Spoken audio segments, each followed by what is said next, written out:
life, and then as it shows up in their life, it'll show up in your life. Because when you see it showing up in their life, that means they're practicing it now because you showed them how to do it. Now they get to use it with you. So now you get your return on your investment. Are y'all following that?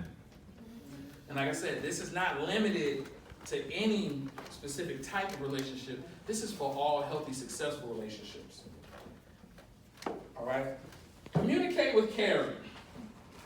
Sharing day-to-day challenges with each other, and also listening to is a critical part of communication. Look, man, there's two types of communication, verbal and nonverbal.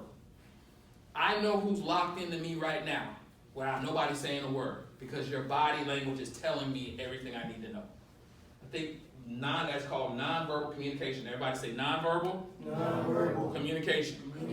I think nonverbal communication is something like 70 or 80, maybe even 90% of the information that you're providing people is by what you're not saying.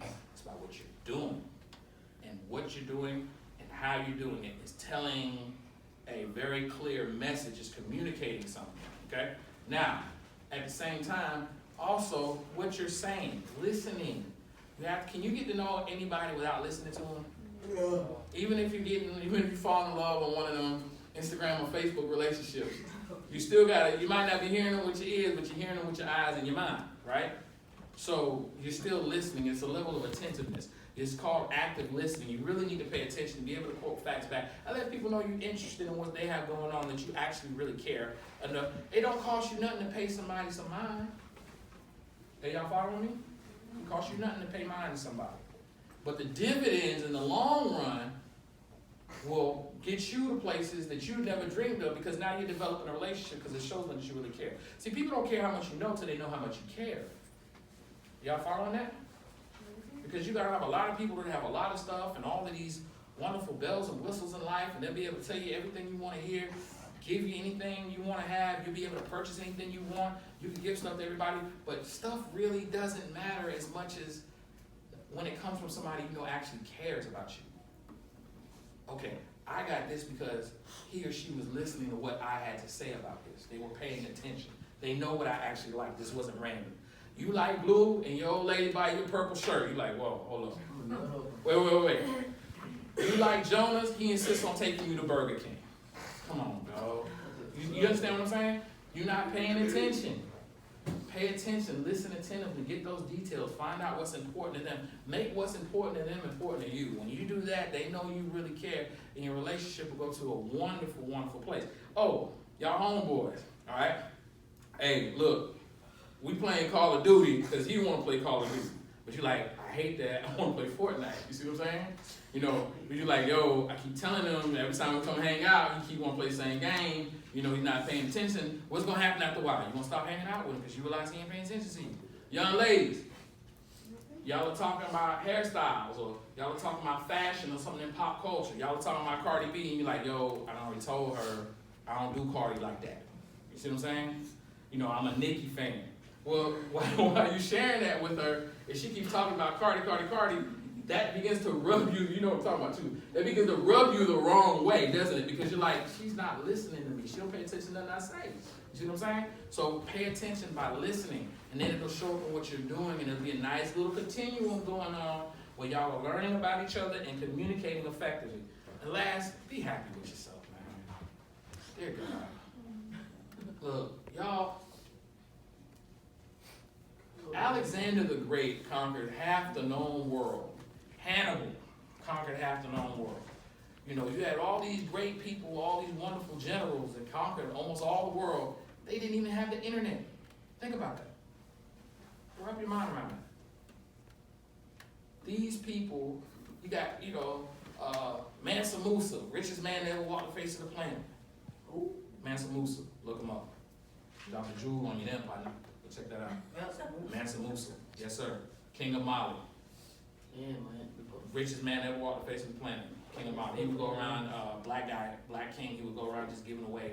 He had so much money that he would just walk around giving away gold and precious jewels and everything everywhere he went. He amassed so much money. King Mansa Musa. Do your history. Check him out. All right? But you can have all of that stuff, but not be happy.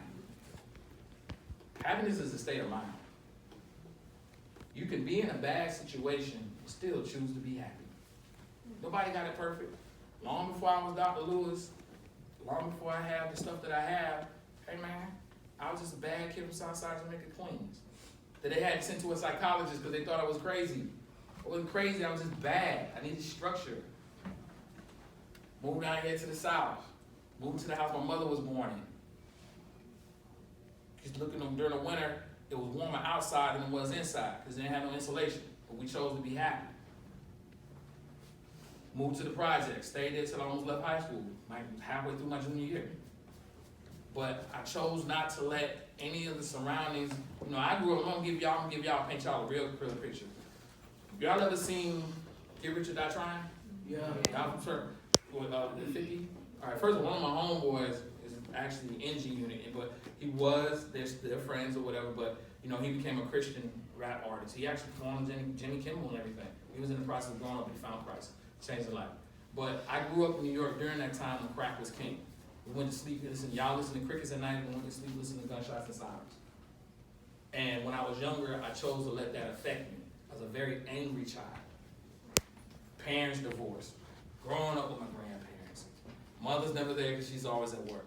Grandmother had cancer, so my grandfather had to take her back and forth to the doctor. I was a very angry child, and it kept coming out the wrong way. I kept looking at my circumstances and like, well, this is how my life gonna turn out. I might as well go ahead on and run with it. We moved down here, didn't have much. Sometimes only it was a powdered milk in the cabinet.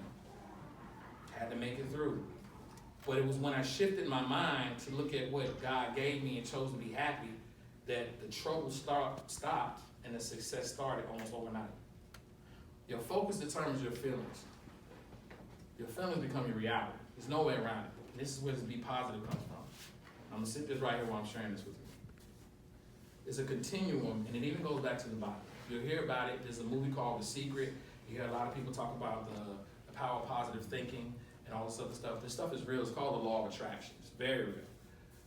Your thoughts become your words. Thoughts are things. It's energy. It's been proven by quantum physicists. There's energy behind this stuff. So it is important, it is essential that you are positive at all times, no matter what kind of situation that you're in. Y'all understand me? Your thoughts become your words. First, your feelings first. The way you're thinking about something, eventually you're gonna start feeling it. You feel it long enough, then you're gonna start saying it. You say it long enough, then you're gonna start doing it. You do it long enough, that's your character, that's who you are. Thoughts become feelings, feelings become words, words become actions, actions become character, and it manifests into your entire reality. If you don't like the reality that you're in right now, the first thing that has to change is your thoughts. You have to be positive. Same thing with your relationships. You have to be positive first. Have positive thoughts about your relationships. The energy will change in your relationship because soon your words will change. Your feelings will change. Your actions will change. What will end up happening is you'll begin to surround yourself, or the right people will come surround themselves with you because you're putting the right kind of energy out here. And it takes time and it takes practice, but as long as you remain consistent, you'll see the fruits of that labor. It'll happen for you. I tell you what, I can show y'all on my phone right now where before I had the speaking engagement, I had the speaking engagement. Some of y'all look like, what you talking about, Doc? I did a speaking engagement down in Valdosta over the projects in a multicultural, multi-purpose building. It's about 2 or 3 weekends ago. I did a speaking engagement, I posted a video online, I sent it out to a whole bunch of people on Instagram, right? And then I DM'd a whole bunch of people, hey man, give me a positive feedback. I'm gonna be having another speaking engagement before Thanksgiving. I did not have a speaking engagement before Thanksgiving. I spoke it into reality. See how this works? Mm-hmm. Serious. I did not have anything. Only thing on the schedule for me to do today was watch the Alabama game, watch the Georgia-Auburn game. Facts.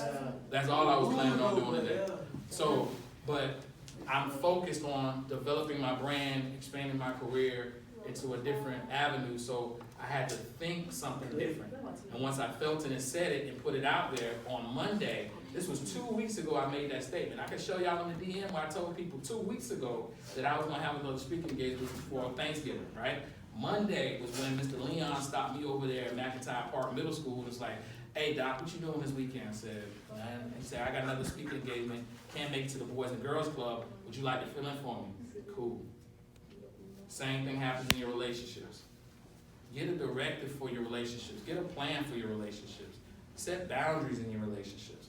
In other words, you got your homeboys, you know y'all are not happy with your living conditions now.